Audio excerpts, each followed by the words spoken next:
ಎಲ್ಲ ಪಾಲಕರಿಗೆ ನಮಸ್ತೆ. ಹಾಯ್ ಮಕ್ಕಳ, ಹೇಗಿದ್ರಲ್ಲ? ಇವತ್ತೆಲ್ಲ ನವೋದಯ ಪರೀಕ್ಷೆ ಬರೆದು ಮನೆಯಲ್ಲಿ ಹಾಯಾಗಿ ಕುಂತಿರ್ತೀರಿ. ಆದರೆ ಹಾಯಾಗಿ ಕೊಡೋಕೆ ಪೇರೆಂಟ್ಸ್ ಮತ್ತು ನಾವು ಯಾರು ಬಿಡೋದಿಲ್ಲ. ಯಾವುದು ಪ್ರಶ್ನೆಗೆ ಏನು ಆನ್ಸರ್ ಮಾಡಿದ್ವಿ, ಎಷ್ಟು ತೊಗೊಂಡು, ಇದೆಲ್ಲ ಫುಲ್ ಡಿಸ್ಕಷನ್ ಆಗ್ತಿದೆ. ಆದರೂ ಪರವಾಗಿಲ್ಲ, ಸ್ವಲ್ಪ ಖುಷಿಯಾಗಿರಿ. ನಿಮ್ಮ ಸಾಮರ್ಥ್ಯವನ್ನು ತೋರಿಸಿದಿರಿ. ಯಾಕಂದರೆ ಏನು ನಿಮಗೆ ಎಲ್ಲರೂ ಪ್ರಶ್ನೆ ಮಾಡೋಕತ್ತಾರಲ್ಲ, ನನ್ನೂ ಸೇರಿಕೊಂಡು 5ನೇ ತರಗತಿ ನಾವಿದ್ದಾಗ ಪ್ರಶ್ನೆ ಮಾಡೋಕತ್ತಿರಲ್ಲ, ಮನೆಯಾಗಿದ್ದರು ಮತ್ತು ನಾವೇನೂ ಮಾಡಿಲ್ಲ. 5ನೇ ಕ್ಲಾಸ್ ಇದ್ದಾಗ ಆರಾಮಾಗಿ ಉಂಡಾಡಿ ಬಂದಿರ್ತಾರೆ ಇದ್ದೀವಿ. ಆದರೆ ಇವಾಗ ಎಲ್ಲ ಪ್ರಶ್ನೆ ಮಾಡಕತ್ತೀವಿ. ಹಾಗಾಗಿ ಫ್ರೀ ಆಗಿರಿ, ಯಾವುದೂ ತಲೆ ಕೆಡಿಸ್ಕೊಬೇಡಿ. ಹಾಗಾಗಿ ಒಂದಿಷ್ಟು ಮಕ್ಕಳಿಂದಲೇ ಏನೋ ಸ್ವಲ್ಪ ಮಾಡಿಸ್ಬೇಕಂತ ಅನಿಸ್ತು ನಮಗೆ.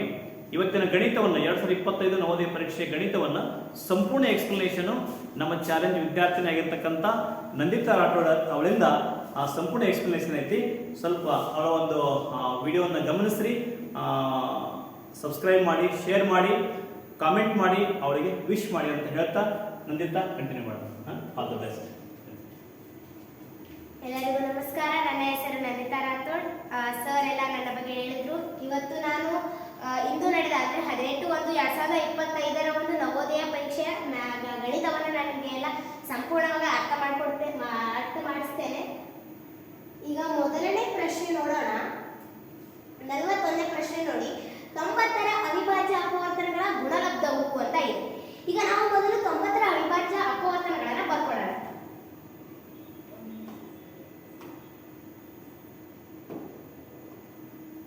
ಈಗ 90ರ ಅವಿಭಾಜ್ಯ ಅಪವರ್ತನಗಳನ್ನು ಬರ್ಕೊಳ್ಳೋಣ.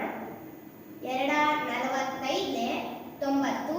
ಈಗ ಇದು 2ರಲ್ಲಿ ಹೋಗಲ್ಲ, 3ರಲ್ಲೇ ಹೋಗುತ್ತೆ. 315 45. ಈಗ 15 ಕೂಡ 3ರಲ್ಲೇ ಹೋಗುತ್ತೆ. 305 15. ಈಗ 5 5ರಲ್ಲೇ ಹೋಗುತ್ತೆ. 5 1 5. ಈಗ ಇದರ ಅವಿಭಾಜ್ಯ ಅಪವರ್ತನಗಳು 2 × 3 × 3 × 5. ಈಗ ಅವ್ರು ಕೇಳಿದ್ದು ಕೂಡ ಇದೆ. ಈಗ ಇದು ಆಪ್ಷನ್ ಯಾವ ಆಪ್ಷನ್ ಅಲ್ಲಿ ಇದೆ ನೋಡೋಣ.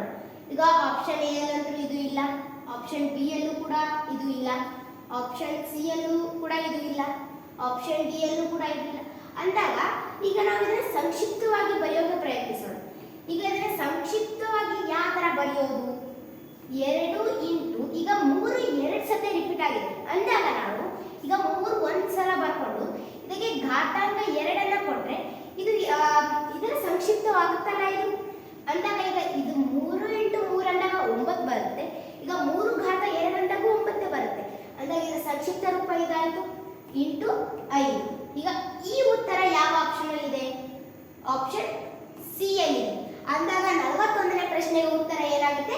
ಆಪ್ಷನ್ ಸಿ ಆಗುತ್ತೆ. ಎಲ್ರಿಗೂ ಅರ್ಥ ಆಯ್ತು ಅನ್ಕೋತೀನಿ. ಈಗ ಮುಂದಿನ ಪ್ರಶ್ನೆಗೆ ಹೋಗೋಣ. 42ನೇದು 9432 ಭಾಗಿಲೆ 1.25.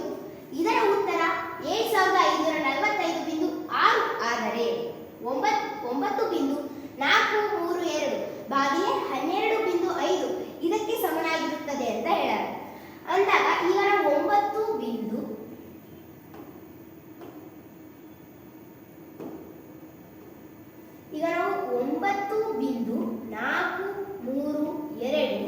ಭಾಗಿಲೆ 12.5 ಇದರ ಉತ್ತರ ಏನಾಗುತ್ತೆ ಅಂತ ಕಂಡುಹಿಡಿಬೇಕು. ಈಗ ಇದನ್ನ ನಾವು ಬಿಂದುನ ಸಮ ಮಾಡ್ಕೊಳ್ಳೋಣ. ಈಗ ಈ ಬಿಂದು ಒಂದು ಸ್ಥಾನವನ್ನು ಬಿಟ್ಟು ಹೋದ್ರೆ ದಾಟಿದ್ರೆ ಇದು ಏನಾಗುತ್ತೆ? 125 ಆಗುತ್ತೆ, ಅಂದ್ರೆ ಪೂರ್ಣ ಸಂಖ್ಯೆ ಆಗುತ್ತೆ.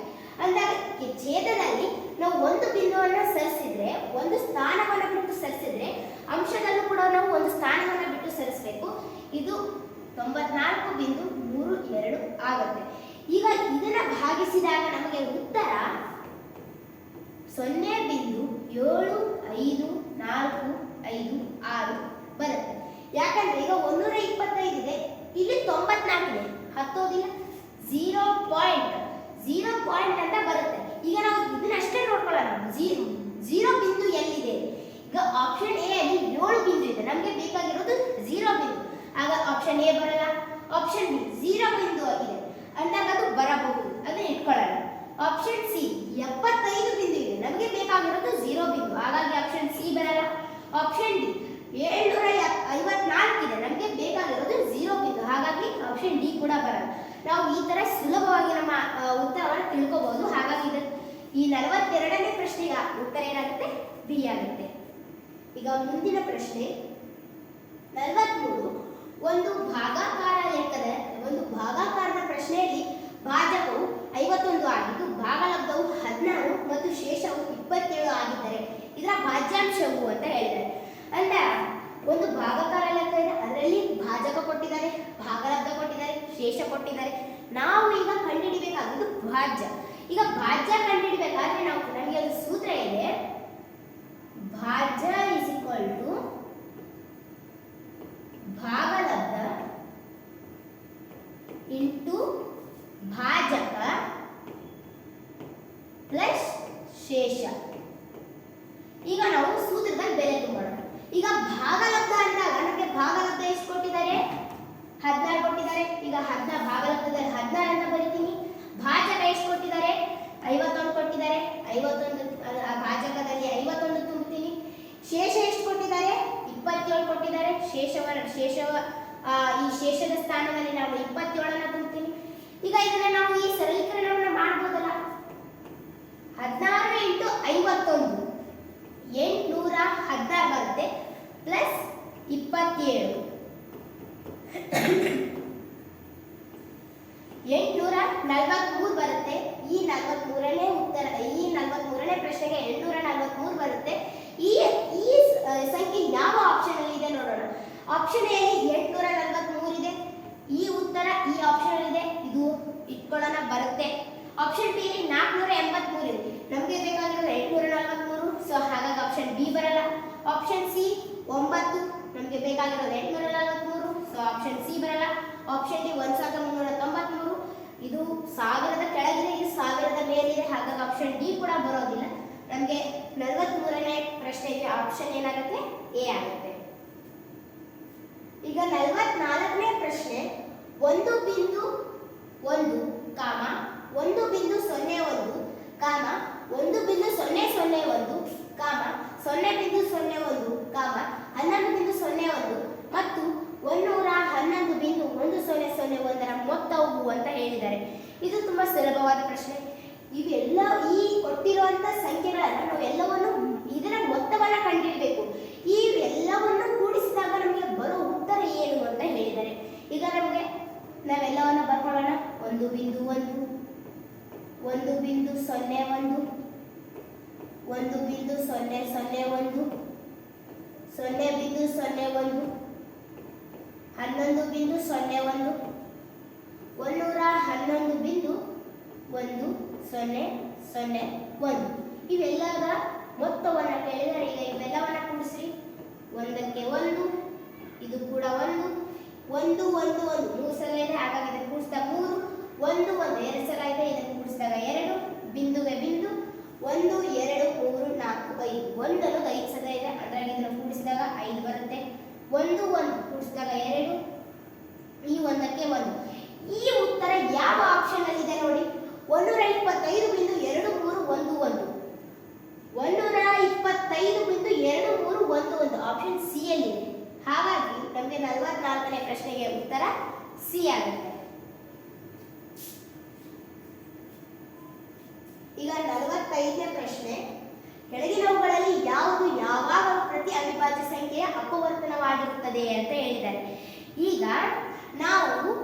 ಈಗ ಅವಿಭಾಜ್ಯ ಸಂಖ್ಯೆ ಅಂದಾಗ ಅವಿಭಾಜ್ಯ ಸಂಖ್ಯೆ ಈಗ ನಾವು ಆ ಒಂದು ಸಂಖ್ಯೆಗೆ ಅವಿಭಾಜ್ಯ ಸಂಖ್ಯೆ ಅಂತ ಯಾಕೆ ಅಂತೀವಂದ್ರೆ ಅದರ ಅಪವರ್ತನ ಕೇವಲ 1 ಮತ್ತು ಅದೇ ಸಂಖ್ಯೆ ಆಗಿರುತ್ತೆ. ಅಂದಾಗ ಈಗ ಒಂದು ಆ ಪರ್ಟಿಕ್ಯುಲರ್ ಆಗಿ ಇದೇ ನಂಬರ್ ಅಂತ ಕೊಟ್ಟಿಲ್ಲ, ಹಾಗಾಗಿ ಒಂದು ಅವಿಭಾಜ್ಯ ಸಂಖ್ಯೆಯ ಒಂದು ಅಪವರ್ತನ ಯಾವಾಗಲೂ ಒಂದು ಯಾವ ಅಪವರ್ತನ ಆಗಿರುತ್ತೆ ಅಂದಾಗ ನಮಗೆ ಆನ್ಸರ್ ಏನು ಬರುತ್ತೆ? 1 ಬರುತ್ತೆ. ಯಾಕಂದ್ರೆ ಯಾವುದೇ ಸಂಖ್ಯೆ ಅವಿಭಾಜ್ಯ ಸಂಖ್ಯೆ ಅಂತಂದಲ್ಲ, ಯಾವುದೇ ಸಂಖ್ಯೆಯ ಮೊದಲ ಅಪವರ್ತನ ಅಂದಾಗ ನಾವು 1 ಅಂತ ತಗೋತೀವಿ. ಯಾಕಂದ್ರೆ ಅದು ಕಾಮನ್ ಆಗಿ ಯಾವುದೇ ಸಂಖ್ಯೆಯನ್ನು 1ರಿಂದ ಭಾಗಿಸಿದಾಗ ಅದೇ ಬರುತ್ತೆ. ಹಾಗಾಗಿ ಅವಿಭಾಜ್ಯ ಸಂಖ್ಯೆಯ ಯಾವಾಗಲೂ ಯಾವ ಸಂಖ್ಯೆ ಅಪವರ್ತನವಾಗಿರುತ್ತೆ ಅಂದಾಗ ಉತ್ತರ ಎ 1 ಆಗಿರುತ್ತೆ. ಅರ್ಥ ಆಯ್ತಲ್ವಾ? ಈಗ ಮುಂದಿನ ಪ್ರಶ್ನೆ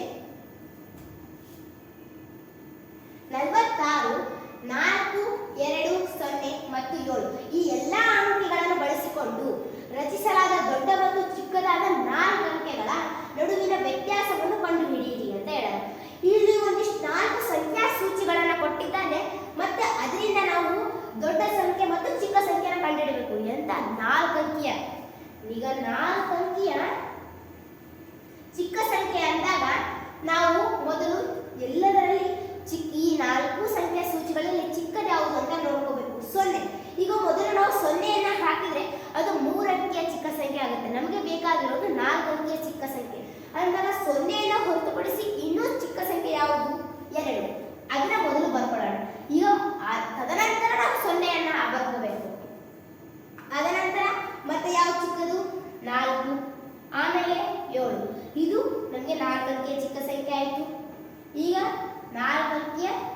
ದೊಡ್ಡ ಸಂಖ್ಯೆ ಕೇಳಿದ್ದಾರೆ. ಈ 4 ಸಂಖ್ಯೆಯ ಸೂಚಿಗಳಲ್ಲಿ ದೊಡ್ಡದು ಯಾವುದು? 7. ಆದ್ಮೇಲೆ 4, ತದನಂತರ 2, ಕೊನೆಗೆ 0. ಈ 4 ಅಂಕೆ ಚಿಕ್ಕ ಸಂಖ್ಯೆ ಮತ್ತು ದೊಡ್ಡ ಸಂಖ್ಯೆಗಳ ನಡುವಿನ ವ್ಯತ್ಯಾಸ ಅಂತ ಕೇಳಿದ್ದಾರೆ. ಹಾಗಾಗಿ ನಾವು ಈಗ ವ್ಯತ್ಯಾಸವನ್ನ ಕಂಡುಹಿಡಿಯಬೇಕಾದ್ರೆ ದೊಡ್ಡ ಸಂಖ್ಯೆಯಲ್ಲಿ ಚಿಕ್ಕ ಸಂಖ್ಯೆಯನ್ನು ಮೈನಸ್ ಮಾಡ್ತೀವಿ. ಹಾಗಾಗಿ 7420 ಮೈನಸ್ 2047. ಈಗ 3 7 3 5 5373. ಈ ಸಂಖ್ಯೆ ಯಾವ ಆಪ್ಷನ್ ಅಲ್ಲಿ ಇದೆ ನೋಡ್ರಿ. ಆಪ್ಷನ್ ಎ ಅಲ್ಲಿ 5000 ಇದೆ, ಬರೋದಿಲ್ಲ. ಆಪ್ಷನ್ ಬಿ ಅಲ್ಲಿ 5300 ಇದೆ, ಬರೋದಿಲ್ಲ. ಆಪ್ಷನ್ ಸಿ ಅಲ್ಲಿ 5375 ಇದೆ, ಅಂದ್ರೆ ಇದೇ ಉತ್ತರ ಅಲ್ಲಿದೆ, ಆಗ ಆಪ್ಷನ್ ಸಿ ಬರುತ್ತೆ. ಆಪ್ಷನ್ ಡಿ 5720, ಅದು 5500 ಮೇಲಿದೆ, ಹಾಗಾಗಿ ಆಪ್ಷನ್ ಡಿ ಬರೋದಿಲ್ಲ. ಹಾಗಾಗಿ 46ನೇ ಪ್ರಶ್ನೆಗೆ ಆಪ್ಷನ್ ಸಿ ಬರುತ್ತೆ. ಈಗ ನೋಡಿ ಸ್ನೇಹಿತರೆ, ಎಲ್ಲರೂ ನೀವು ಈ ಚಾಲೆಂಜ್ ಕೋಚಿಂಗ್ ಕ್ಲಾಸಸ್ ಸಿಂಧನೂರು ಈ ಒಂದು ತರಬೇತಿಗೆ, ಈ ಒಂದು ಕೋಚಿಂಗ್ಗೆ ನಿಮ್ಮ ಮಕ್ಕಳನ್ನ ನೀವು ತರಬೇತಿಗೋಸ್ಕರ ಬಿಟ್ಟರೆ ನಿಮ್ಮ ಮಕ್ಕಳು ಎಂಥ ಸ್ಪರ್ಧಾತ್ಮಕ ಪರೀಕ್ಷೆಯನ್ನಾದರೂ ಸುಲಭವಾಗಿ ಎದುರಿಸ್ತಾರೆ, ಸುಲಭವಾಗಿ ಬರೀತಾರೆ, ಅದನ್ನು ಅತ್ಯುತ್ತಮವಾಗಿ ಎಲ್ಲ ಪ್ರಶ್ನೆಗಳಿಗೆ ಉತ್ತರಿಸ್ತಾರೆ. ಆ ಥರ ಒಂದು ಮೆಂಟಾಲಿಟಿಯನ್ನು ಇಲ್ಲಿ ಈ ಒಂದು ಸಂಸ್ಥೆ ನಿಮ್ಮ ಮಕ್ಕಳಿಗೆ ನೀಡುತ್ತೆ.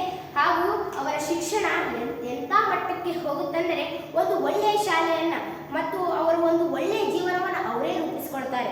ಹಾಗಾಗಿ ನಿಮ್ಮ ಮಕ್ಕಳನ್ನ ಈ ಚಾಲೆಂಜ್ ಕೋಚಿಂಗ್ ಕ್ಲಾಸಸ್ಗೆ ನೀವು ನಿಮ್ಮ ಮಕ್ಕಳನ್ನ ತರಬೇತಿಗೋಸ್ಕರ ಬಿಟ್ಟರೆ ನಿಮ್ಮ ಮಕ್ಕಳು ಅತ್ಯುತ್ತಮವಾದ ಜೀವನವನ್ನು ಮುಂದೆ ಕಾಣುತ್ತಾರೆ. ಹಾಗಾಗಿ ನೀವು ನಿಮ್ಮ ಮಕ್ಕಳನ್ನ ಈ ಚಾಲೆಂಜ್ ಕೋಚಿಂಗ್ ಕ್ಲಾಸಸ್ಗೆ ತರಬೇತಿಗಾಗಿ ಬಿಡಿ. ನಿಮ್ಮ ಒಂದು ಉತ್ತಮ ಈ ಚಾಲೆಂಜ್ ಕೋಚಿಂಗ್ ಕ್ಲಾಸಸ್ಗೆ ಬಿಟ್ಟ ಒಂದು ಉತ್ತಮ ಅಂಕಗಳನ್ನು ನಿಮ್ಮ ಮಕ್ಕಳು ನಿಮಗೆ ಖುಷಿಪಡಿಸ್ತಾರೆ. ಆ ಒಂದು ಅಂಕಗಳನ್ನು ತಗೊಂಡು ಎಲ್ಲ ಸ್ಪರ್ಧಾತ್ಮಕ ಪರೀಕ್ಷೆಯನ್ನು ಪಾಸ್ ಆಗಿ ನಿಮಗೆ ತುಂಬ ಖುಷಿಪಡಿಸ್ತಾರೆ, ಹಾಗೂ ನಿಮಗೆ ತುಂಬ ಪ್ರೌಡ್ ಫೀಲ್ ಆಗುತ್ತೆ. ಹಾಗಾಗಿ ನಿಮ್ಮ ಮಕ್ಕಳನ್ನ ಚಾಲೆಂಜ್ ಕೋಚಿಂಗ್ ಕ್ಲಾಸಸ್ಗೆ ಬಿಡಿ.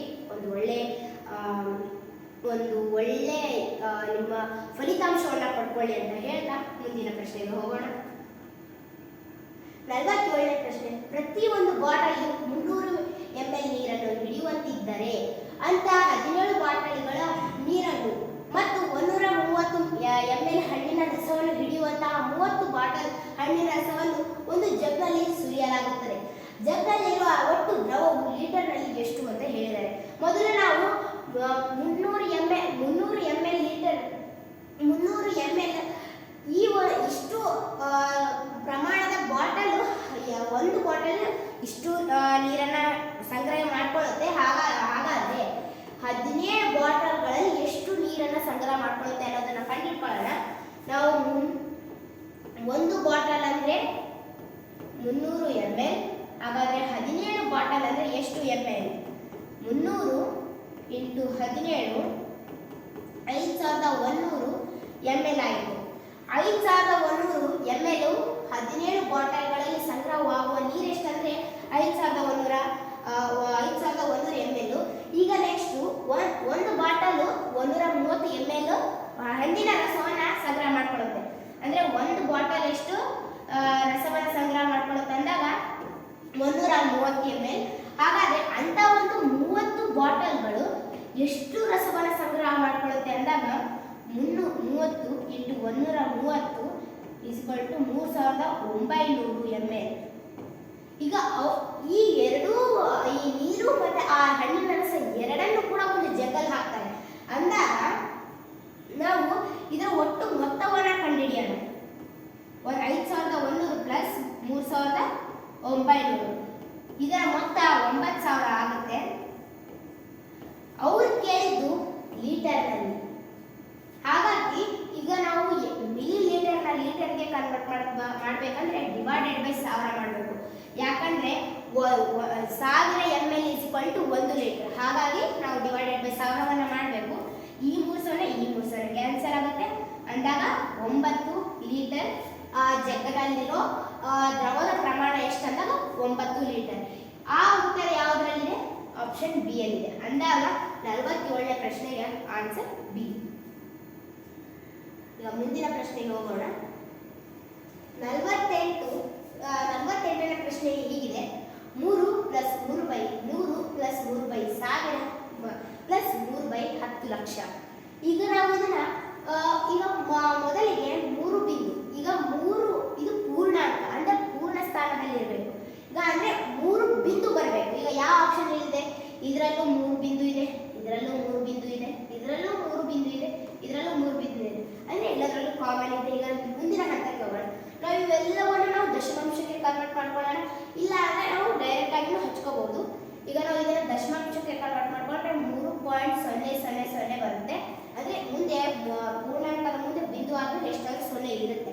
ಈಗ ಈ 3/100 ನಾವು ದಶಮಾಂಶಕ್ಕೆ ಕನ್ವರ್ಟ್ ಮಾಡ್ಕೊಂಡಾಗ 0.03 ಬರುತ್ತೆ.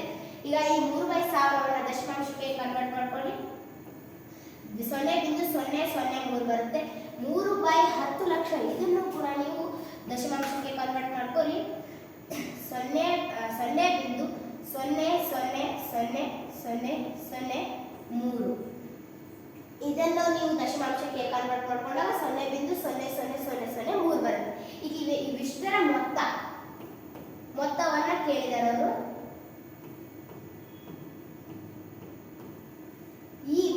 ಇದಿಷ್ಟನ್ನು ಕೂಡಿಸಿದಾಗ 3.0330003. ಈಗ ಈ ಉತ್ತರ ಯಾವ ಆಪ್ಷನ್ ಅಲ್ಲಿ ಇದೆ ನೋಡೋಣ. ಆಪ್ಷನ್ ಎ ಅಲ್ಲಿ 3.0303333 ಇದೆ. ನಮಗೆ ಬೇಕಾಗಿರೋದು 3.0330. ಆದ್ರೆ ಇಲ್ಲಿರೋದು 3.030.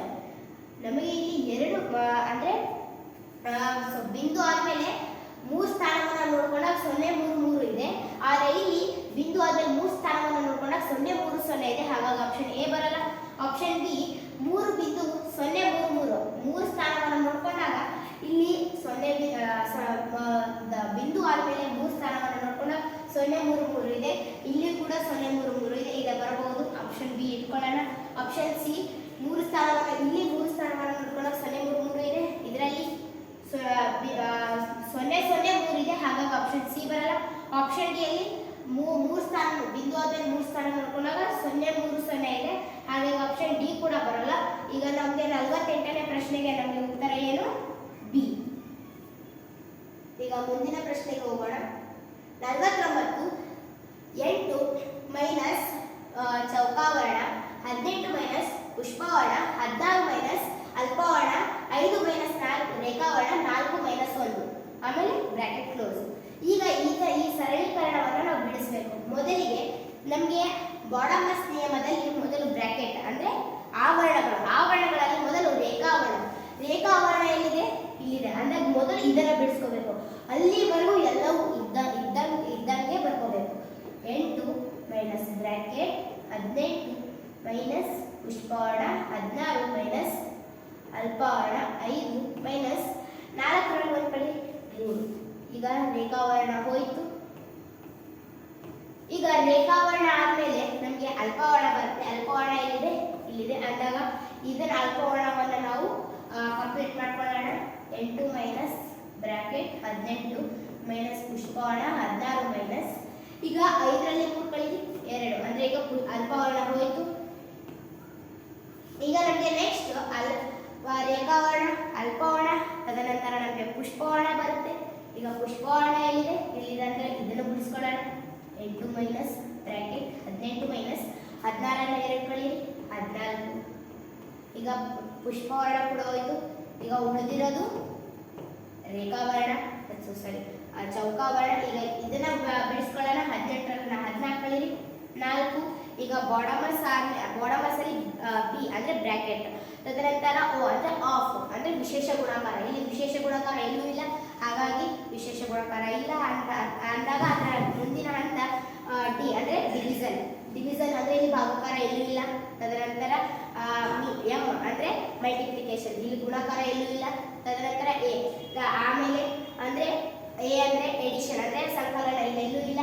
ಅಂದ್ರೆ ಎಸ್, ತದನಂತರ ಎಸ್ ಅಂದ್ರೆ ಸಬ್ಟ್ರಾಕ್ಷನ್ ಅಂದ್ರೆ ವ್ಯವಕಲನ, ಇಲ್ಲಿದೆಯಲ್ಲ ವ್ಯವಕಲನ. ಅಂದಾಗ ಇದನ್ನ ಬಿಡಿಸ್ಬೇಡಿ 4. ಈಗ ಈ 4ನ ಉತ್ತರ ಯಾವ ಆಪ್ಷನ್ ಅಲ್ಲಿ ಇದೆ? ಆಪ್ಷನ್ ಸಿ ಅಲ್ಲಿ ಇದೆ. ಅಂದಾಗ 49ನೇ ಪ್ರಶ್ನೆಗೆ ನಮಗೆ ಉತ್ತರ ಏನಾಗುತ್ತೆ? ಸಿ. ಈಗ ಮುಂದಿನ ಪ್ರಶ್ನೆ 50. 50 ನೋಡ್ರಿ. ಸುರೇಶ ತನ್ನ ಚಿಕ್ಕಪ್ಪನನ್ನು ಭೇಟಿಯಾಗಲು ಮುಂಜಾನೆ 9 ಗಂಟೆಗೆ ತನ್ನ ಮನೆಯಿಂದ ಹೊರಟನು. ಅಂದ್ರೆ ಒಬ್ಬ ಹುಡುಗ ಇದ್ದಾನೆ ಸುರೇಶ, ಅವನು ತನ್ನ ಚಿಕ್ಕಪ್ಪನ ಮನೆಗೆ ಹೋಗ್ತಿದ್ದಾನೆ. ಅವನು ಬೆಳಿಗ್ಗೆ 9 ಗಂಟೆಗೆ ತನ್ನ ಮನೆಯನ್ನ ಬಿಡ್ತಾನೆ. ಆಮೇಲೆ ಸುರೇಶನು 10 ನಿಮಿಷ ನಡೆದು 1 ಗಂಟೆ 5 ನಿಮಿಷಗಳ ಕಾಲ ಬಸ್ಸಿನಲ್ಲಿ ಪ್ರಯಾಣಿಸಿ ಮತ್ತೆ 15 ನಿಮಿಷಗಳ ಕಾಲ ನಡೆದು ಅವನ ಚಿಕ್ಕಪ್ಪನ ಮನೆಗೆ ತಲುಪಿದ್ದನು.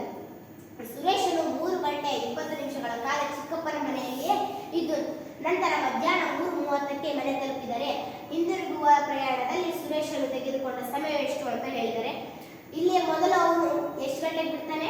9 ಗಂಟೆಗೆ ತನ್ನ ಮನೆಯಿಂದ ಹೊರಡ್ತಾನೆ.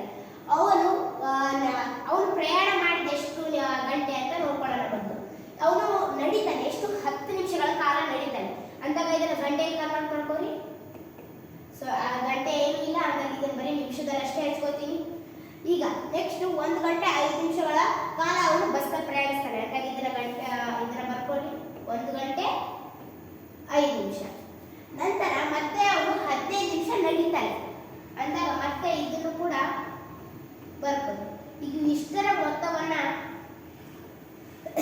ಕಂಡಿಡ್ಕೊಂಡಾಗ 1 ಗಂಟೆ 30 ನಿಮಿಷ ಬರುತ್ತೆ. ಈಗ ನಾವು ಅವನು 1 ಗಂಟೆ 30 ನಿಮಿಷಗಳ ಕಾಲ ಅವನು ಪ್ರಯಾಣಿಸ್ತಾನೆ ಅವನು ಚಿಕ್ಕಪ್ಪನ ಮನೆಗೆ ಹೋಗ್ಬೇಕಾದ್ರೆ ಅಂತ ಅವನು ತಲುಪಿದ ಸಮಯವನ್ನ ಕಂಡುಹಿಡ್ಕೊಳ್ಳೋಣ. 9 ಗಂಟೆಗೆ ಅವನು ಏನ್ ಮಾಡ್ತಾನೆ? ತನ್ನ ಮನೆಯಿಂದ ಹೊರಡ್ತಾನೆ. 1 ಗಂಟೆ 30 ನಿಮಿಷಗಳ ಕಾಲ ತಾನು ಪ್ರಯಾಣಿಸ್ತಾನೆ ಅಂದಾಗ ಅವನು ತಲುಪಿದ ಸಮಯ ಎಷ್ಟು ಅಂದಾಗ ಇವೆರಡುಗಳನ್ನ ಕೂಡಿಸ್ಬೇಕು. 10 ಗಂಟೆ 30 ನಿಮಿಷಕ್ಕೆ ಅವನು ತನ್ನ ಚಿಕ್ಕಪ್ಪನ ಮನೆಯನ್ನು ತಲುಪ್ತಾನೆ. ನಂತರ ಅಲ್ಲಿ ಅವನು 3 ಗಂಟೆ 20 ನಿಮಿಷಗಳ ಕಾಲ ಅಲ್ಲಿ ಅವನು ತನ್ನ ಚಿಕ್ಕಪ್ಪನ ಮನೆಯಲ್ಲಿ ಇರ್ತಾನೆ. ಅಲ್ಲಿ ಏನೋ ಒಂದು ಟೈಮ್ ಸ್ಪೆಂಡ್ ಮಾಡ್ತಾನೆ. ಹಾಗಾದ್ರೆ ಅವನು ಟೈಮ್ ಸ್ಪೆಂಡ್ ಮಾಡಿದ ಮೇಲೆ ಎಷ್ಟು ಗಂಟೆ? ಅವನು 3 ಗಂಟೆ 20 ನಿಮಿಷಗಳ ಕಾಲ ಅವನು ಅಲ್ಲಿ ಇರ್ತಾನೆ. ಅಂದಾಗ ಈಗ ಅವನು ಯಾವ ಗಂಟೆ ತನಕ ಇದ್ದ ಅಂದಾಗ 13 ಗಂಟೆ 50 ನಿಮಿಷಗಳ ಕಾಲ ಅಲ್ಲಿ ಇದ್ದ ಅವನು. ಅಂದ್ರೆ 10:30 ಹಿಡಿದು ಅವನು 1 ಗಂಟೆ 50 ನಿಮಿಷಗಳ ಕಾಲ 50 ನಿಮಿಷಗಳ ಅಂದ್ರೆ 10 ಗಂಟೆಯಿಂದ 1 ಗಂಟೆ 50 ನಿಮಿಷ ಆ ಅವಧಿಯಲ್ಲಿ ಅವನು ತನ್ನ ಚಿಕ್ಕಪ್ಪನ ಮನೆಯಲ್ಲಿ ಇರ್ತಾನೆ. ಮತ್ತೆ ಅವನು 3:30ಕ್ಕೆ ಮನೆಯನ್ನ ತಲುಪ್ತಾನೆ. 1 ಗಂಟೆ 50 ನಿಮಿಷ ತನಕ ಅಲ್ಲಿ ಇರ್ತಾನೆ.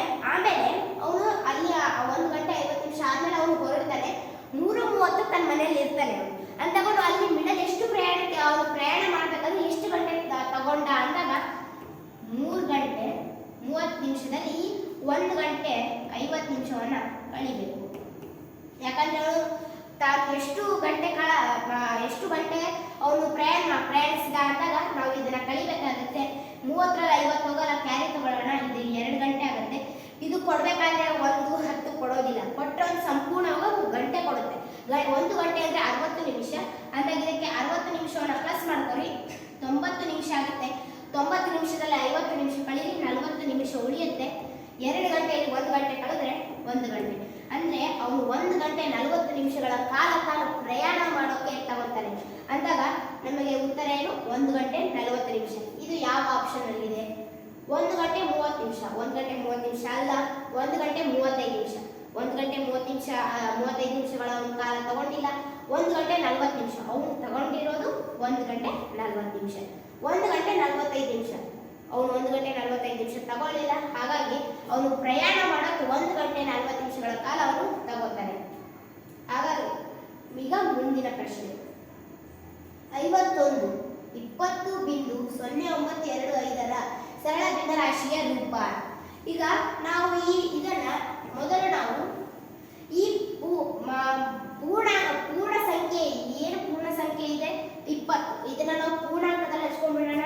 20 ಉಳಿದಿರೋದೇನು 925. ಅಂದ್ರೆ ಈಗ ಇಲ್ಲಿ 0 ಇದೆ. ಇದು 0 ಹಚ್ಚಿದ್ರು ಅಷ್ಟೇ, ಹಚ್ಚಲಿಲ್ಲ ಅಂದ್ರೂ ಅಷ್ಟೇ. ಹಾಗಿದ್ರೆ ನಾನು ಅದನ್ನ ಹಚ್ಕೊಳ್ಳಲ್ಲ. ಇಲ್ಲಿ ಎಷ್ಟು ಸ್ಥಾನ ಇದ್ದಾವೆ? 4 ಸ್ಥಾನ ಇದಾವೆ. ಅಂದ್ರೆ ಛೇದದಲ್ಲಿ 4 0 ಬರಬೇಕು. 10,000. ಈಗ ಇದನ್ನ ನಾವು ಕಡ್ತ ಹೊಡೆಯೋಣ.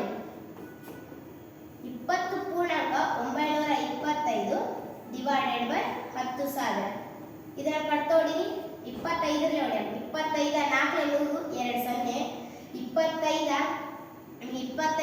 3 75 17 ಉಳಿತು 25 7 175. ಈಗ ಇದನ್ನ ನಾವು ಭಿನ್ನರಾಶಿಯಲ್ಲಿ ಹಚ್ಕೊಂಡಾಗ 20 ಗುಣ 37/400 ಇದು ಕಟ್ತಾ ಹೋಗಲ್ಲ. ಈಗ ನಾವು ಇದನ್ನ ಈ ಯಾವ ಆಪ್ಷನ್ ಅಲ್ಲೂ ಕೂಡ ಮಿಶ್ರ ಭಿನ್ನರಾಶಿ ಇಲ್ಲ, ಹಾಗಾಗಿ ನಾವು ಇದನ್ನ ವಿಷಮ ಭಿನ್ನರಾಶಿಯಲ್ಲಿ ಕನ್ವರ್ಟ್ ಮಾಡ್ಕೊಳ್ಳೋಣ. 20 × 400 8000 ಆಗುತ್ತೆ. 8000 ಪ್ಲಸ್ 37 8037 ಡಿವೈಡೆಡ್ ಬೈ 400. ಯಾವ ಆಪ್ಷನ್ ಅಲ್ಲಿ ಇದೆ? ಆಪ್ಷನ್ ಎ ಅಲ್ಲಿ 803.7 ಡಿವೈಡೆಡ್ ಬೈ 400 ಇದೆ, ಬರೋದಿಲ್ಲ. ಆಪ್ಷನ್ ಬಿ 8037 ಡಿವೈಡೆಡ್ ಬೈ 200, ನಿಮಗೆ ಛೇದದಲ್ಲಿ 400 ಇದೆ, ಅಲ್ಲಿ 200 ಇದೆ, ಹಾಗಾಗಿ ಆಪ್ಷನ್ ಬಿ ಕೂಡ ಬರೋದಿಲ್ಲ.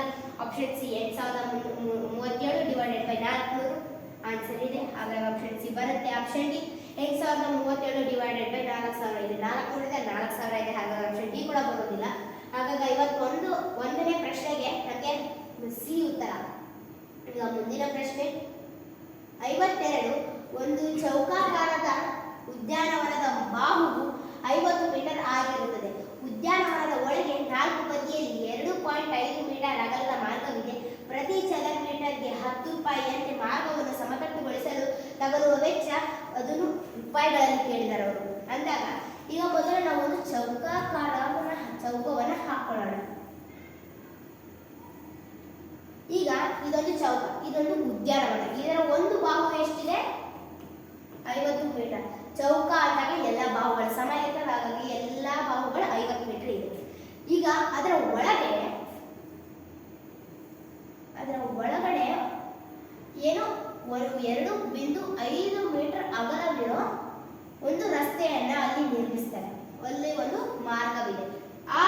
ಎಷ್ಟು ಅಗಲ ಇದೆ? 2.5 ಮೀಟರ್ ಅಗಲವಿರೋ ಒಂದು ರಸ್ತೆ ಇದೆ, ಅಂದ್ರೆ ಮಾರ್ಗವಿದೆ.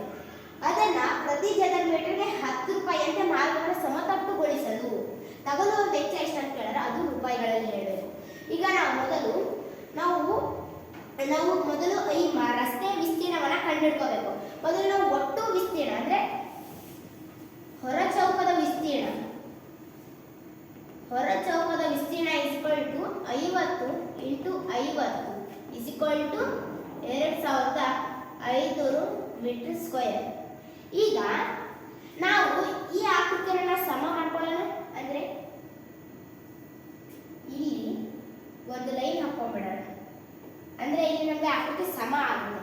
ಅಂದ್ರೆ ಈ ಆಕೃತಿಗೆ ನಾನು ಎ ಅಂತ ಹೆಸರು ಕೊಡ್ತೀನಿ, ಇದಕ್ಕೆ ಬಿ, ಇದಕ್ಕೆ ಸಿ, ಇದಕ್ಕೆ ಡಿ.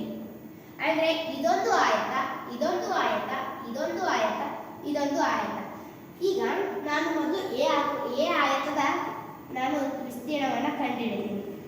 ಈಗ ಮೊದಲು ನನಗೆ ವಿಸ್ತೀರ್ಣವನ್ನು ಕಂಡುಹಿಡಬೇಕಾದ್ರೆ ಇದು ಆಯತ, ಅಂದ್ರೆ ಇದಕ್ಕೆ ಉದ್ದ ಮತ್ತು ಅಗಲ ಬೇಕು. ಈಗ ನಮಗೆ ಅಗಲ ಅಂದಾಗ ಇದರ ಅಗಲ ಎಷ್ಟಿದೆ? 2.5 ಮೀಟರ್ ಅವರೇ ಕೊಟ್ಟಿದ್ದಾರೆ. ಒಂದು ಮಾರ್ಗದ ಅಗಲ ಎಷ್ಟಿದೆ? 2.5 ಮೀಟರ್ ಅಂದಾಗ ಇಲ್ಲಿಂದ ಇಲ್ಲಿಗೆ 2.5 ಮೀಟರ್ ಇದೆ. ಅಂದ್ರೆ ಇದರ ಸಮ ಇಲ್ಲಿ ಕೂಡ ಇದು ಕೂಡ 2.5 ಮೀಟರ್ ಇದೆ, ಅಂದ್ರೆ ಇದು ಅಗಲ ಆಯಿತು. ಈಗ ಉದ್ದ ಇಲ್ಲಿ ಏನು ಚೇಂಜಸ್ ಆಗಿಲ್ಲ, ಯಾಕಂದ್ರೆ ಏನು ಕಟ್ ಆಗಿಲ್ಲ ಮತ್ತು ಏನು ಎಡಿಷನಲ್ ಬಂದಿಲ್ಲ. ಹಾಗಾಗಿ ಇದರ ಉದ್ದ ಕೂಡ ಏನಾಗುತ್ತೆ? 50 ಮೀಟರ್ ಆಗುತ್ತೆ. ಅಂದಾಗ ಈಗ ನಮಗೆ ಉದ್ದ ಸಿಕ್ತು, ಅಗಲ ಸಿಕ್ತು. ಈಗ ಇದರ ವಿಸ್ತೀರ್ಣ 1250, ಈ 0 ಬರುತ್ತೆ, 1250. ಇಲ್ಲಿ ಒಂದು ಸ್ಥಾನ ಬಿಟ್ಟು ಪಾಯಿಂಟ್ ಇದೆ, ಅಂದಾಗ ಇಲ್ಲೂ ಕೂಡ ಒಂದು ಸ್ಥಾನ ಬಿಟ್ಟು ಪಾಯಿಂಟ್ ಕೊಟ್ಟಾಗ 125 ಮೀಟರ್ ಸ್ಕ್ವೇರ್. ಈಗ ಇದೇ ತರ ಬಿ ಆಕೃತಿ ಕೂಡ ಇದೆಯಲ್ಲ, ಅಂದಾಗ ಇದರ ವಿಸ್ತೀರ್ಣ ಕೂಡ ಸೇಮ್ ಆಗುತ್ತೆ. ಹಾಗಾಗಿ ನಾನು ಇದರ ವಿಸ್ತೀರ್ಣ ಕೂಡ ಏನಾಗುತ್ತೆ? 125 ಮೀಟರ್ ಸ್ಕ್ವೇರ್ ಆಗುತ್ತೆ. ಅಂದಾಗ ನಾನು ಡೈರೆಕ್ಟ್ ಇದನ್ನ ಇದರಲ್ಲಿ ಕೂಡಿಸ್ಕೊಂಡ್ಬಿಡ್ತೀನಿ. 125ನ ಪ್ಲಸ್ ಮಾಡ್ಕೊಂಡ್ಬಿಡಿ, 250 ಮೀಟರ್ ಸ್ಕ್ವೇರ್. ಅಂದ್ರೆ ಈಗ ಎ ಮತ್ತು ಬಿ ಎರಡು ಆಕೃತಿಯ ಒಟ್ಟು ವಿಸ್ತೀರ್ಣ 250 ಮೀಟರ್ ಸ್ಕ್ವೇರ್. ಈಗ ನಾನು ಸಿ ಆಕೃತಿಯ ವಿಸ್ತೀರ್ಣವನ್ನು ಕಂಡುಹಿಡಿತೀನಿ. ಸಿ ಆಕೃತಿಯ ವಿಸ್ತೀರ್ಣವನ್ನು ಕಂಡುಹಿಡಬೇಕಾದ್ರೆ ಇದಕ್ಕೂ ಕೂಡ ಉದ್ದ ಅಗಲ ಬೇಕು, ಯಾಕಂದ್ರೆ ಇದು ಕೂಡ ಆಯತಾಕೃತಿ ಇದೆ. ಈಗ ನಮಗೆ ಅಗಲ ಗೊತ್ತು 2.5. ಈಗ ನಾನು ಅಗಲವನ್ನು ಹಚ್ಕೊಂಡ್ಬಿಡ್ತೀನಿ 2.5 ಇಂಟು. ಈಗ ನಮಗೆ ಉದ್ದ ಬೇಕು. ಈಗ ಉದ್ದ ಬೇಕಂದ್ರೆ ನೀವು ಡೈರೆಕ್ಟ್ ಇದನ್ನ 50 ಮೀಟರ್ ಅಂತ ಹಚ್ಕೋಬಾರ್ದು. ಯಾಕಂದ್ರೆ ಇಲ್ಲಿ ನಾವು ಈ ಅಗಲವನ್ನ ಅಂದ್ರೆ ಇಲ್ಲಿಂದ ಈ ಅಗಲವನ್ನ ಅಗಲ ಎ ಆಕೃತಿ ಇದೆ. ಅಂದ್ರೆ ಇದು 2.5 ಮೀಟರ್ ಎ ಆಕೃತಿ ಅಗಲ ಮತ್ತು ಇಲ್ಲಿ ಬಿ ಆಕೃತಿ ಅಗಲ 2.5 ಮೀಟರ್ ಇದೆ ಅಂದಾಗ ಈ ಎರಡು ಅಗಲವನ್ನು ನಾವು ಒಟ್ಟು ಅಗಲದಲ್ಲಿ ಕಳಿಬೇಕು. ಅಂದ್ರೆ ಈಗ 50ರಲ್ಲಿ 2.5 ಇಂಟು 2 ಮಾಡಿ 5 ಬರುತ್ತೆ, 5 ಮೀಟರ್ ಅಂದಾಗ 50ರಲ್ಲಿ -5 45 ಮೀಟರ್. ಅಂದ್ರೆ ಇದರ ಉದ್ದ ಈ ಇರೋ ಉದ್ದ 45 ಮೀಟರ್ ಆಗುತ್ತೆ. ಇದಿಷ್ಟನ್ನು ಗುಣಿಸಿದಾಗ 2250 ಬರುತ್ತೆ. 2225 ಮೀಟರ್ ಸ್ಕ್ವೇರ್. ಈಗ ಮೊದಲು ನಾವು ಈ ಒಟ್ಟು ವಿಸ್ತೀರ್ಣ ಎಷ್ಟಿದೆ? 2500. ಎ ಮತ್ತು ಬಿ ಆಕೃತಿಯ ವಿಸ್ತೀರ್ಣ ಎಷ್ಟಿದೆ? 250 ಮೀಟರ್. ಈಗ ನಾವು ಓನ್ಲಿ ಕಂಡುಹಿಡಿದಿರೋದು ಸಿ ಆಕೃತಿ. ಈಗ ನಮಗೆ ಬೇಕಾಗಿರೋದು ಏನು? ಮತ್ತಿನ್ನು ಡಿ ಆಕೃತಿಯ ವಿಸ್ತೀರ್ಣ ಕೂಡ ಬೇಕು. ಈಗ ಈ ಡಿ ಆಕೃತಿ ವಿಸ್ತೀರ್ಣ ಕೂಡ ಸೇಮ್ ಇರುತ್ತೆ, 45 ಇಂಟು 2.5.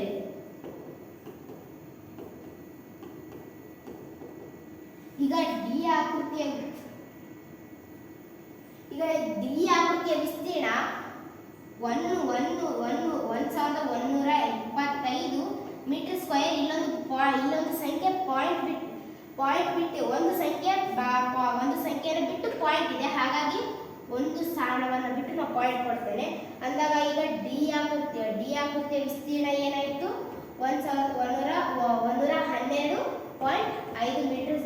ಮೀಟರ್ ಸ್ಕ್ವೇರ್ ಆಯಿತು. ಈಗ ಡಿ ಆಕೃತಿ ಇದ್ದಂತೆ ಸಿ ಆಕೃತಿ ಇದೆ ಅಂದಾಗ ಎರಡರ ವಿಸ್ತೀರ್ಣ ಕೂಡ ಒಂದೇ ಆಗುತ್ತೆ. ಅಂದಾಗ ಈಗ ನಾವು ಸಿ ಆಕೃತಿ ವಿಸ್ತೀರ್ಣ 112.5 ಮೀಟರ್ ಸ್ಕ್ವೇರ್ ಆಗುತ್ತೆ. ಈಗ ನಾವು ಎರಡರ ಮೊತ್ತವನ್ನ ಕಂಡುಹಿಡಿಯಬೇಕಂದ್ರೆ ಇದಕ್ಕೆ ಇಂಟು 2 ಮಾಡಿದ್ರು ಒಂದೇ ಬರುತ್ತೆ, ಇದನ್ನ ಇದಕ್ಕೆ ಕೂಡಿಸಿದ್ರು ಕೂಡ ಒಂದೇ ಬರುತ್ತೆ. ಈಗ ಇಂಟು 2 ಮಾಡಿ 225 ಮೀಟರ್ ಸ್ಕ್ವೇರ್. ಈಗ ನಾನು ಇಲ್ಲಿ ಹಚ್ಕೊಂಡಿರೋದು ಡೈರೆಕ್ಟ್ ನಾನು ಈ ಸಿ ಮತ್ತು ಡಿ ಆಕೃತಿ ಎರಡು ಆಕೃತಿಯ ಮೊತ್ತವನ್ನು ನಾನು ಇಲ್ಲಿ ಹಚ್ಕೊಂಡಿದ್ದೆ. ಬಟ್ ಈಗ ಸಿ ಆಕೃತಿಯ ವಿಸ್ತೀರ್ಣ ಇದು 112.5 ಮೀಟರ್, ಡಿ ಆಕೃತಿಯ ವಿಸ್ತೀರ್ಣ 112.5. ಇವೆರಡನ್ನ ಕೂಡಿಸಿದಾಗ 225 ಮೀಟರ್ ಸ್ಕ್ವೇರ್ ಬರುತ್ತೆ. ಈಗ ಎ ಮತ್ತು ಬಿ ಆಕೃತಿಯ ವಿಸ್ತೀರ್ಣ ಎ ಆಕೃತಿಯ ವಿಸ್ತೀರ್ಣ ಸಮ, ಹಾಗಾಗಿ ಅವೆರಡನ್ನ ಕೂಡಿಸಿದಾಗ 250 ಬಂತು. ಸಿ ಆಕೃತಿ ಮತ್ತು ಡಿ ಆಕೃತಿ ವಿಸ್ತೀರ್ಣ ಸಮ, ಹಾಗಾಗಿ ಅವೆರಡನ್ನು ಕೂಡಿಸಿದಾಗ 225 ಮೀಟರ್ ಬಂತು. ಅಂದ್ರೆ ಈಗ ಒಟ್ಟು ರಸ್ತೆ ವಿಸ್ತೀರ್ಣ ನಮಗೆ ಸಿಗುತ್ತೆ 225 ಪ್ಲಸ್ 250 475 ಮೀಟರ್ ಸ್ಕ್ವೇರ್. ಈಗ ನಮಗೆ ರಸ್ತೆ ವಿಸ್ತೀರ್ಣ ಸಿಕ್ತು. ಅವ್ರು ಕೇಳಿದ್ದು ಕೂಡ ರಸ್ತೆ ವಿಸ್ತೀರ್ಣನೇ, ಆದರೆ ಅದರ ಸಮತಟ್ಟುಗೊಳಿಸಲು ಅಲ್ಲಿ ಏನೋ ಒಂದು ಕಲ್ಲುಗಳಾಗಿರ್ಬೋದು ಅಥವಾ ತಗ್ಗುಜಿನಿಗಳಾಗಿರ್ಬೋದು ಅವುಗಳನ್ನು ಸಮತಟ್ಟಾಗಿ ಮಾಡಲು 1 ಚದರ ಮೀಟರ್ಗೆ 1 ಮೀಟರ್ ಸ್ಕ್ವೇರ್ಗೆ 10 ರೂಪಾಯಿ ಆದರೆ ಎಷ್ಟಿದೆ ನಮಗೆ ಟೋಟಲ್ ರಸ್ತೆ ವಿಸ್ತೀರ್ಣ? 475 ಮೀಟರ್ ಸ್ಕ್ವೇರ್ಗೆ ಎಷ್ಟು ಅಂದಾಗ ನಾವು ಇದಕ್ಕೆ ಇಲ್ಲೇ ಡೈರೆಕ್ಟ್ ಇಂಟು 10 ಮಾಡ್ಕೊಂಡ್ಬಿಡ್ಬೋದು. 4750 ರೂಪಾಯಿ. ಅವ್ರು ಕೇಳಿದ್ದು ಕೂಡ ರೂಪಾಯಿಗಳಲ್ಲೇ, ಹಾಗಾಗಿ ಈಗ ನಮಗೆ ಉತ್ತರ ಎಷ್ಟು ಬಂತು? 4750. ಯಾವ ಆಪ್ಷನ್ ಇದೆ ನೋಡಿ? Option B. ಅಂದಾಗ 52ನೇ ಪ್ರಶ್ನೆಗೆ ನಮಗೆ ಉತ್ತರ ಆಪ್ಷನ್ ಬಿ ಬಂತು. ಮುಂದಿನ ಪ್ರಶ್ನೆ 53. 11/40 ಪಡೆಯಲು 33/40ರಿಂದ ಏನನ್ನು ಕಳೆಯಬೇಕು ಅಂದಾಗ ಇಲ್ಲಿ 33/40ರಲ್ಲಿ ಏನನ್ನ ಕಳೆದ್ರೆ ನಮಗೆ 11/40 ಬರುತ್ತೆ. ಅಂದಾಗ ಈಗ ಈ x ಅನ್ನ ಹಾಗೆ ಇಟ್ಕೊಂಡ್ರಿ, ಈ 33/40 ಈ ಕಡೆ ಕಳಿಸಿದಾಗ 33/40 ಮೈನಸ್ 11/40. ನೀವು ಅನ್ಬೋದು, ನೀನ್ ಯಾಕೆ ಇಲ್ಲಿ 33/40 ಇಲ್ಲಿ ಹಚ್ಕೊಂಡೆ? 11/40 ಮೈನಸ್ 33/40 ಆಗ್ಬೋದಿತ್ತಲ್ಲ. ಆದರೆ 33/40 11/40 ದೊಡ್ಡದಿದೆ ಅಂದಾಗ ದೊಡ್ಡದ್ರಲ್ಲಿ ಚಿಕ್ಕದ್ ಕಳಿತೀವಿ. ಹಾಗಾಗಿ ನಾನು 33/40 ಮೈನಸ್ 11/40 ಅಂತ ಬರ್ಕೊಂಡಿದ್ದೀನಿ. ಈಗ ಛೇದ ಸಮ ಇದೆ 40ಕ್ಕೆ 40, 33 ಮೈನಸ್ 11. ಈಗ ಎಕ್ಸ್ ವ್ಯಾಲ್ಯೂ ಬೇಕಂದ್ರೆ 22/40. ಈಗ ಇವೆರಡು ಸಮ ಸಂಖ್ಯೆ ಕಟ್ತಾ ಹೊಡಿಬಹುದು. 2 11 2 20 ಅಂದ್ರೆ x = 11/20. ಯಾವ ಆಪ್ಷನ್ ಅಲ್ಲಿ ಇದೆ ನೋಡಿ? Option A. ಅಂದ್ರೆ ಈಗ 53ನೇ ಪ್ರಶ್ನೆಗೆ ಉತ್ತರ ಎ ಆಗುತ್ತೆ. ಮುಂದಿನ ಪ್ರಶ್ನೆ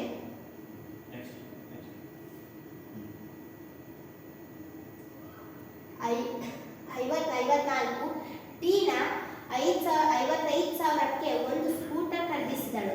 ಅವಳು ಅದರ ದುರಸ್ತಿಗೆ 3,400 ಖರ್ಚು ಮಾಡಿದಳು. ಅವಳು ಸ್ಕೂಟರ್ನು ತನ್ನ ಸ್ನೇಹಿತಳಿಗೆ 56,030ಕ್ಕೆ ಮಾರಿದಳು. ಅವಳು ಗಳಿಸಿದ ಲಾಭ ಅಥವಾ ಹಾನಿ ಎಷ್ಟು ಅಂದಾಗ ಈ ಮೊದಲು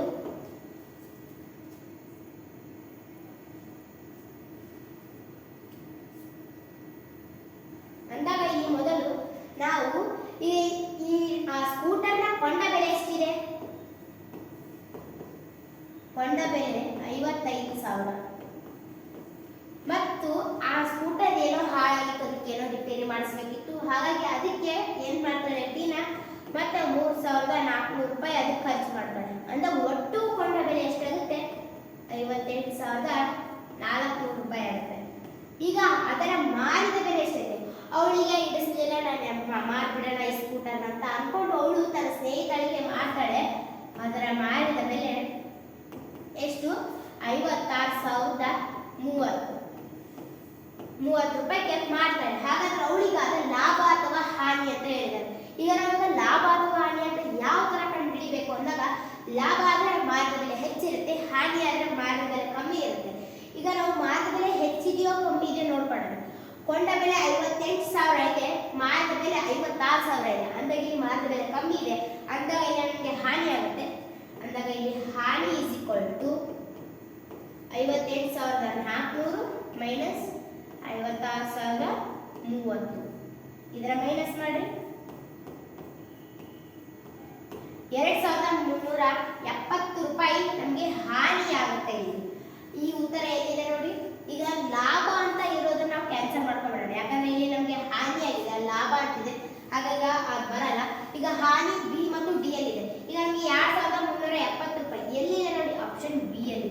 ಆಪ್ಷನ್ ಡಿ ಅಲ್ಲಿ 1,030 ರೂಪಾಯಿ ಇದೆ. ಅಷ್ಟು ನಮಗೆ ಹಾನಿ ಆಗಿದೆ. ನಮಗೆ 2,370 ರೂಪಾಯಿ ಹಾನಿ ಆಗಿದೆ. ಹಾಗಾಗಿ ಆಪ್ಷನ್ ಬಿ. ಈಗ ಮುಂದಿನ ಪ್ರಶ್ನೆ 55. ಒಬ್ಬ ಅಂಗಡಿಯವರು ₹1 50 ಮಿಠಾಯಿಗಳ ದರದಲ್ಲಿ ಖರೀದಿಸುತ್ತಾನೆ ಮತ್ತು ₹1 4 ಮಿಠಾಯಿಗಳ ದರದಲ್ಲಿ ಮಾರಾಟ ಮಾಡುತ್ತಾನೆ. ಹಾಗಾದ್ರೆ ₹125 ಲಾಭ ಗಳಿಸಬೇಕಂದ್ರೆ ಅವನು ಆ ಅಂಗಡಿಯವನು ಮಾರಾಟ ಮಾಡಬೇಕಾದ್ರೆ ಮಿಠಾಯಿಗಳ ಸಂಖ್ಯೆ ಎಷ್ಟು ಅಂತ ಹೇಳ್ತಾರೆ. ಈಗ ನಾವಿಲ್ಲಿ ಮೊದಲ ನಾವು ₹1ಗೆ 5ರಂತೆ ಮಿಠಾಯಿಗಳನ್ನ ತಗೋತಾನೆ ಮತ್ತು ₹1ಗೆ 4ರಂತೆ ಮಿಠಾಯಿಗಳನ್ನ ಅವನು ಮಾರಾಟ ಮಾಡ್ತಾನೆ. ಅವನು ₹125 ಲಾಭ, ಈ ವ್ಯವಹಾರದಲ್ಲಿ ₹125 ಲಾಭ ಪಡಿಬೇಕು ಅವನು. ಹಾಗಾದ್ರೆ ಅವನು ಎಷ್ಟು ಮಿಠಾಯಿಗಳನ್ನ ಮಾರಬೇಕು ಅಂದಾಗ ಈಗ ಮೊದಲು ನಾವೀಗ ಈ ಪ್ರಶ್ನೆನ ಆಪ್ಷನ್ ವೈಸ್ ಹೋಗೋಣ. ಈಗ ಆಪ್ಷನ್ ಎ ಏನಿದೆ? 1,200 ಇದೆ. ಈಗ 1,200ಅನ್ನ 5ರಲ್ಲೇ ಭಾಗಿಸಿದ್ರೆ ನಮಗೆ ಕೊಂಡ ಬೆಲೆ ಸಿಗುತ್ತೆ.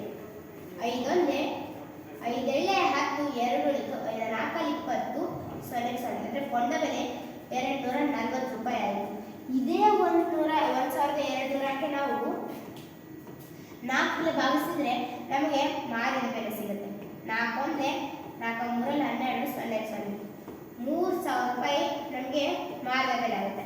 ಇಲ್ಲಿ ಲಾಭ ಆಗುತ್ತೆ. ಲಾಭ ಎಷ್ಟು ಅಂದಾಗ ₹60 ಲಾಭ ಆಗುತ್ತೆ. ಅವರು ಹೇಳಿದ್ದು ₹125. ಸೊ ಹಾಗಾಗಿ ಆಪ್ಷನ್ ಎ ಬರಲ್ಲ.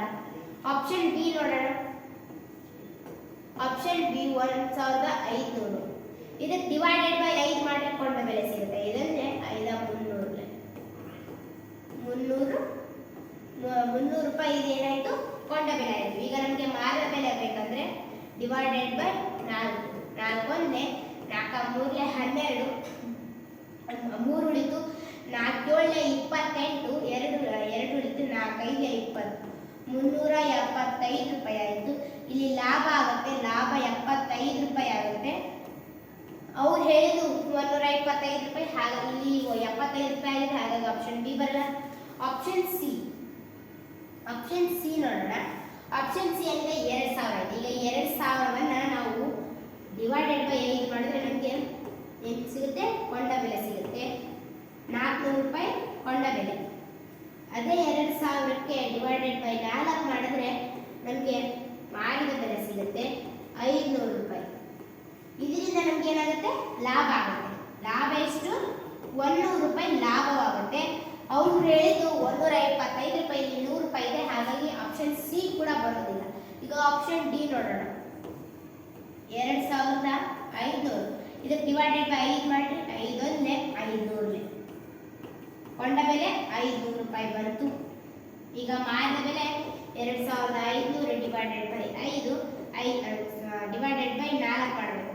4 ಒಂದೇ 4 6 24, 1 ಉಳಿತು 4 20, 4 8, 2 ಉಳಿತು 4 5 20. ಅಂದ್ರೆ ಈಗ ಮಾರಿದ ಬೆಲೆ ಎಷ್ಟು ಬಂತು? 625 ರೂಪಾಯಿ ಬಂತು. ಹಾಗಾಗಿ ಈಗ ಇಲ್ಲಿ ಲಾಭ ಎಷ್ಟಾಗುತ್ತೆ ಅಂದಾಗ 125 ರೂಪಾಯಿ ನಮಗೆ ಲಾಭ ಸಿಗುತ್ತೆ. ಅವ್ರು ಹೇಳಿದ್ದು ಕೂಡ 125 ರೂಪಾಯಿನೇ ಲಾಭ ಬೇಕಂದಿದ್ದಾರೆ. ಹಾಗಾಗಿ ಆಪ್ಷನ್ ಡಿ ಬರುತ್ತೆ. 250 ಮಿಠಾಯಿಗಳ 2500 ಮಿಠಾಯಿಗಳನ್ನ ನಾವು ಮಾರಾಟ ಮಾಡಿದ್ರೆ ನಮಗೆ ಅದರಿಂದ 125 ರೂಪಾಯಿ ನಮಗೆ ಲಾಭ ಸಿಗುತ್ತೆ. ಹಾಗಾಗಿ ಆಪ್ಷನ್ ಡಿ.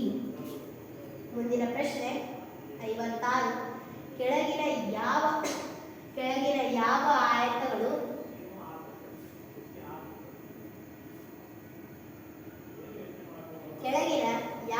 ಆಯತಗಳು ಗರಿಷ್ಠ ವಿಸ್ತೀರ್ಣವನ್ನು ಹೊಂದಿದೆ ಮತ್ತು ಚದರ ಸೆಂಟಿಮೀಟರ್ನಲ್ಲಿ ಅದರ ಗರಿಷ್ಠ ವಿಸ್ತೀರ್ಣವೆಷ್ಟು ಅಂತ ಹೇಳಿದ್ದಾರೆ. ಈಗ ಇಲ್ಲಿ 4 ಆಯತಗಳನ್ನು ಕೊಟ್ಟಿದ್ದಾರೆ, ಅದರ ಬಾಹುಗಳನ್ನು ಸಹ ಕೊಟ್ಟಿದ್ದಾರೆ. ಇದರ ನಾವು ವಿಸ್ತೀರ್ಣವನ್ನು ಕಂಡುಹಿಡ್ತಾ ಹೋಗೋಣ. ಈಗ ಆಪ್ಷನ್ ಎ ಆಯತದ ವಿಸ್ತೀರ್ಣ ಎಷ್ಟಿದೆ ಅಂತ ನೋಡೋಣ. 18 × 10 180 ಸೆಂಟಿಮೀಟರ್ ಸ್ಕ್ವೇರ್. ಈಗ ಎ ಆಯತದ ವಿಸ್ತೀರ್ಣ 180 ಸೆಂಟಿಮೀಟರ್ ಸ್ಕ್ವೇರ್ ಬಂತು. ಈಗ ಅದೇ ತರ ಬಿ ಆಯತದ ವಿಸ್ತೀರ್ಣ ಎಷ್ಟಿದೆ ಅಂತ ನೋಡೋಣ. 14 × 14 196 ಸೆಂಟಿಮೀಟರ್ ಸ್ಕ್ವೇರ್. ಅಂದ್ರೆ ಈಗ ಬಿ ಆಯತದ ವಿಸ್ತೀರ್ಣ 196 ಸೆಂಟಿಮೀಟರ್ ಸ್ಕ್ವೇರ್. ಅದೇ ತರ ಸಿ ಆಯತದ ವಿಸ್ತೀರ್ಣ ಎಷ್ಟಂದಾಗ 16 × 12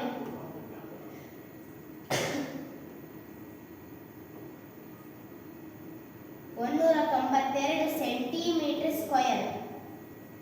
ಈಗ ಸಿ ಆಯತದ ವಿಸ್ತೀರ್ಣ 192 ಸೆಂಟಿಮೀಟರ್ ಸ್ಕ್ವೇರ್ ಆಗುತ್ತೆ. ಈಗ ಡಿ ಆಯತದ ವಿಸ್ತೀರ್ಣ ಎಷ್ಟು ಅಂದಾಗ 17 × 11 187 ಸೆಂಟಿಮೀಟರ್ ಸ್ಕ್ವೇರ್. ಈಗ ನಾವು ಎಲ್ಲಾ ಆಯತದ ವಿಸ್ತೀರ್ಣವನ್ನು ಈಗ ಕಂಡುಹಿಡಿದ್ವಿ. ಈಗ ಅವ್ರು ಕೇಳಿದ್ದೇನು? ಗರಿಷ್ಠ ವಿಸ್ತೀರ್ಣ ಏನು ಮತ್ತು ಆ ಆಯತದ ವಿಸ್ತೀರ್ಣವನ್ನು ಕೂಡ ನೀವು ಹೇಳಿರಿ ಅಂತಂದಿದ್ದಾರೆ. ಈಗ ನಾವು ಗರಿಷ್ಠ ವಿಸ್ತೀರ್ಣ ಯಾವುದು ಅಂತ ನೋಡಿದಾಗ ಎದು 180 ಇದೆ, ಬಿದು 196 ಇದೆ, ಸಿದು 192 ಇದೆ, ಡಿದು 187 ಇದೆ. ಈ 4 ಆಯತದ ವಿಸ್ತೀರ್ಣಗಳಲ್ಲಿ ಯಾವ ವಿಸ್ತೀರ್ಣ ದೊಡ್ಡದಿದೆ ಅಂದಾಗ ಬಿ ಆಕೃತಿಯ ವಿಸ್ತೀರ್ಣ ದೊಡ್ಡದಿದೆ.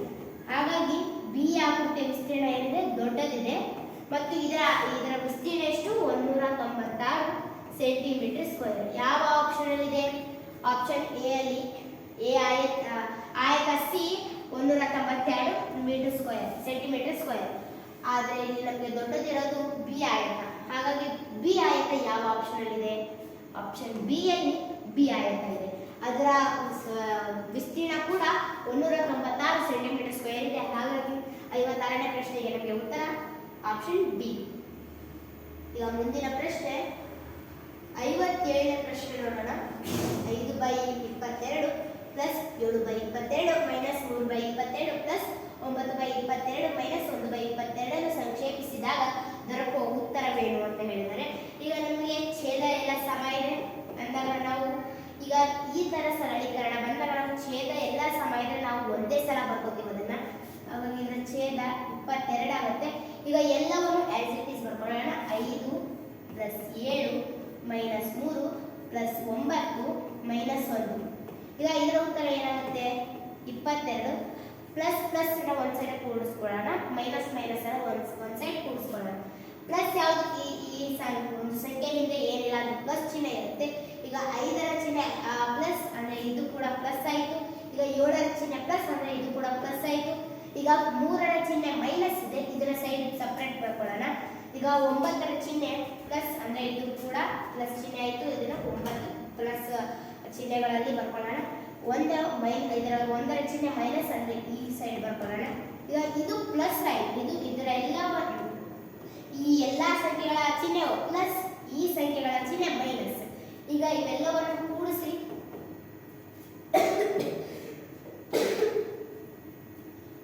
5 7 12 12 9 21. ಈಗ ಇದನ್ನ ಕೂಡಿಸ್ರಿ. ಯಾಕಂದ್ರೆ ಈಗ ಇಲ್ಲಿ ಮೈನಸ್ ಇದೆ, ಯಾಕೆ ಕೂಡಿಸ್ತಿದ್ಯಾ ಅಂದ್ರೆ ಈಗ ಮೈನಸ್ ಇಂಟು ಮೈನಸ್ ಪ್ಲಸ್, ಹಾಗಾಗಿ ಇವೆಲ್ಲ ಇದನ್ನ ಕೂಡಿಸ್ತಿದ್ದೀನಿ. 3 + 1 4. ಆದ್ರೆ ಇದರ ಚಿಹ್ನೆ ಮಾತ್ರ ಮೈನಸ್ ಇಡಬೇಕು. ಯಾಕಂದ್ರೆ ಇವೆರಡರಲ್ಲಿ ದೊಡ್ಡ ಸಂಖ್ಯೆ ಯಾವುದು? 3. ಇದರ ಚಿಹ್ನೆ ಏನಿದೆ? ಮೈನಸ್. ಅಂದಾಗ ನಮಗೆ ಉತ್ತರವನ್ನು ಮೈನಸ್ ಅಲ್ಲೇ ಇಡಬೇಕು.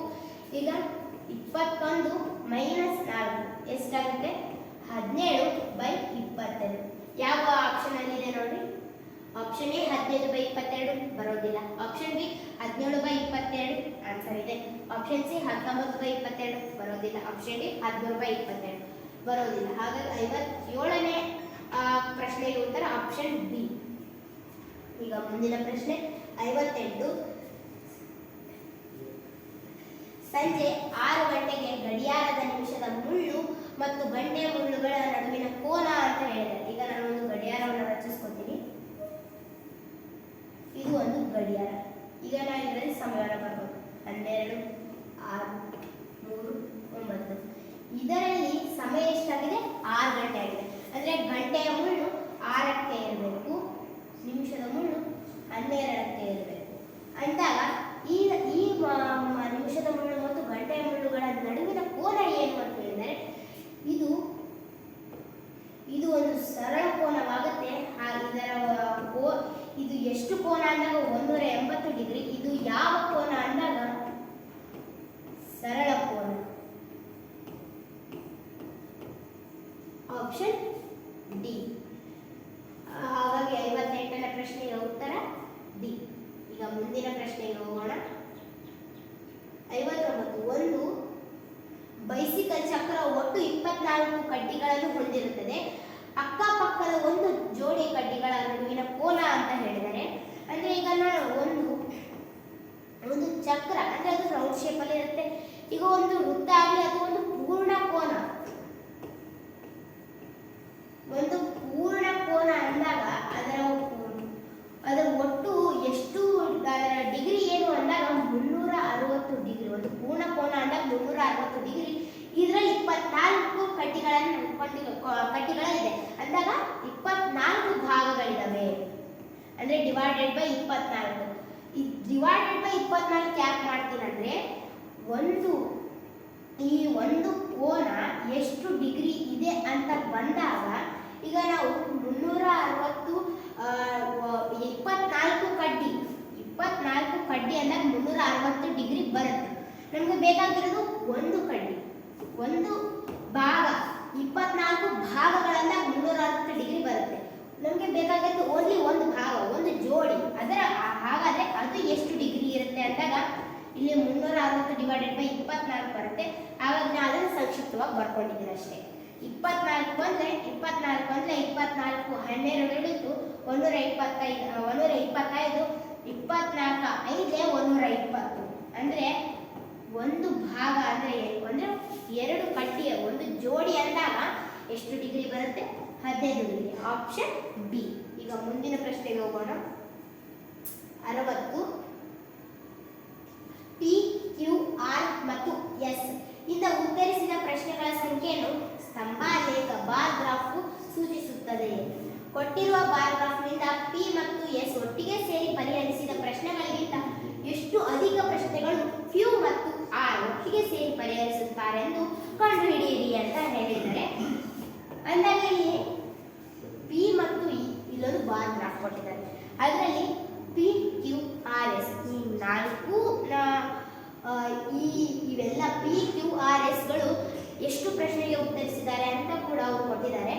ಈಗ ಅವರು ಏನು ಕೇಳಿದ್ದಾರೆ, ಪಿ ಮತ್ತು ಎಸ್ ಇವೆರಡೂ ಸೇರಿಸಿ ಎಷ್ಟು ಪ್ರಶ್ನೆಗಳಿಗೆ ಉತ್ತರಿಸ್ತಾರೋ ಅದರ ಎಷ್ಟು ಪಟ್ಟು ಅದರ ಎಷ್ಟು ಹೆಚ್ಚು ಕ್ಯೂ ಮತ್ತು ಆರ್ ಎರಡೂ ಸೇರಿಸಿ ಉತ್ತರಿಸ್ತಾರೆ. ಅಂದಾಗ ಇಲ್ಲಿ ಕ್ಯೂ ಮತ್ತು ಆರ್ ಹೆಚ್ಚು ಪ್ರಶ್ನೆಗಳಿಗೆ ಉತ್ತರಿಸ್ತಾರೆ, ಪಿ ಮತ್ತು ಎಸ್ ಕಡಿಮೆ ಪ್ರಶ್ನೆಗಳಿಗೆ ಉತ್ತರಿಸ್ತಾರೆ. ಈಗ ಕ್ಯೂ ಮತ್ತು ಆರ್ ಇವೆರಡು ಸೇರಿಸಿ ಎಷ್ಟು ಪ್ರಶ್ನೆಗಳಿಗೆ ಉತ್ತರಿಸ್ತಾರೆ ಅಂದಾಗ ಕ್ಯೂ ಎಷ್ಟು ಪ್ರಶ್ನೆಗಳಿಗೆ ಉತ್ತರಿಸುತ್ತೆ, ಕ್ಯೂ 6 ಪ್ರಶ್ನೆಗಳಿಗೆ ಉತ್ತರಿಸುತ್ತೆ. ಎಷ್ಟು ಪ್ರಶ್ನೆಗಳಿಗೆ ಉತ್ತರಿಸುತ್ತೆ, 10 ಪ್ರಶ್ನೆಗೆ.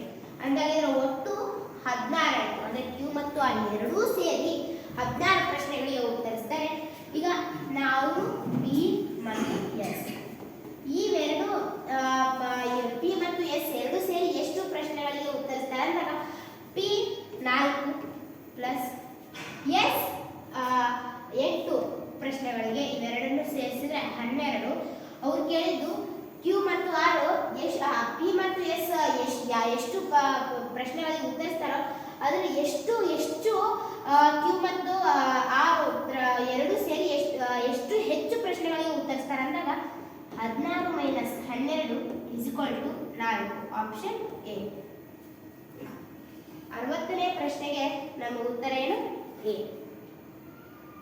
ಎಲ್ಲ ಇಂದು ನಡೆದ ಈ ನವೋದಯ ಪರೀಕ್ಷೆ ಎಲ್ಲ ಪ್ರಶ್ನೆಗಳನ್ನು ನಾನು ನಿಮಗೆ ತಿಳಿಸ್ಕೊಟ್ಟಿದ್ದೇನೆ. ಅರ್ಥ ಆದರೆ ಲೈಕ್ ಮಾಡಿ, ಶೇರ್ ಮಾಡಿ, ಕಾಮೆಂಟ್ ಮಾಡಿ, ಹಾಗೂ ನಿಮ್ಮ ಮಕ್ಕಳನ್ನು ಚಾಲೆಂಜ್ ಕೋಚಿಂಗ್ ಕ್ಲಾಸಸ್ಗೆ ತರಬೇತಿಗಾಗಿ ಕಳಿಸಿ ಒಂದು ಉತ್ತಮ ಫಲಿತಾಂಶವನ್ನು ಪಡೆದುಕೊಳ್ಳಿ ಅಂತ ಹೇಳ್ತಾ ಧನ್ಯವಾದಗಳು.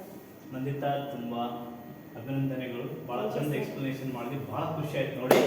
ಪಾಲಕರೇ, ಈ ಮಗು ನಮ್ಮಲ್ಲಿ ಸಂಪೂರ್ಣವಾಗಿ ತರಬೇತಿ ಪಡೆದು ನನಗೊಂಥರ ಎಕ್ಸೈಟ್ಮೆಂಟ್ ಇತ್ತು. ಹೆಂಗೆ ಒಂಥರ ಇಷ್ಟೆಲ್ಲ ನಾವೆಲ್ಲ ಕುತ್ಕೊಂಡಿದ್ದೆಲ್ಲ ಟೀಚರ್ಸ್ ಎಲ್ಲ ಮುಂದೆ ಇಷ್ಟು ನೀಟಾಗಿ ಎಕ್ಸ್ಪ್ಲೇನ್ ಮಾಡಿದ್ದು ಭಾಳ ಖುಷಿ ಆಯಿತು. ಇದು ನಮ್ಮ ಚಾಲೆಂಜ್ ಕೋಚಿಂಗ್ ಕ್ಲಾಸ್ನ ಒಂದು ಮಗು ಅಂತಲ್ಲ, ನಮ್ಮ ಚಾಲೆಂಜ್ ಕೋಚಿಂಗ್ ಕ್ಲಾಸ್ ಓದ್ತಕ್ಕಂಥ ಬಹಳಷ್ಟು ವಿದ್ಯಾರ್ಥಿಗಳು ಈ ತನ್ನಾಗಿ ಒಂದು ಸಾಮರ್ಥ್ಯ ಪಡ್ಕೊಂಡಿರ್ತಾರೆ. ಸೊ ಆತ್ಮೀಯ ಪಾಲಕರೇ, 4 ಮತ್ತು 5 ತರಗತಿಗೆ ಈಗಾಗಲೇ ಪ್ರವೇಶಗಳು ಆರಂಭವಾಗಿದ್ದವು. Challenge coaching classes Sindhanur, V challenge coaching classes Dharwad ಮತ್ತು ಗುಡದೂರು. ಅದ್ರ ಜೊತೆಗೆ ಪ್ರತಿ ವರ್ಷ ಒಂದು 6ರಿಂದ 10ನೇ ಕ್ಲಾಸ್ವರೆಗೆ ನಮ್ಮ ಸಮರ್ ಕ್ಯಾಂಪನ್ನು ನಾವು ಮಾಡ್ತಾ ಇದ್ದೀವಿ.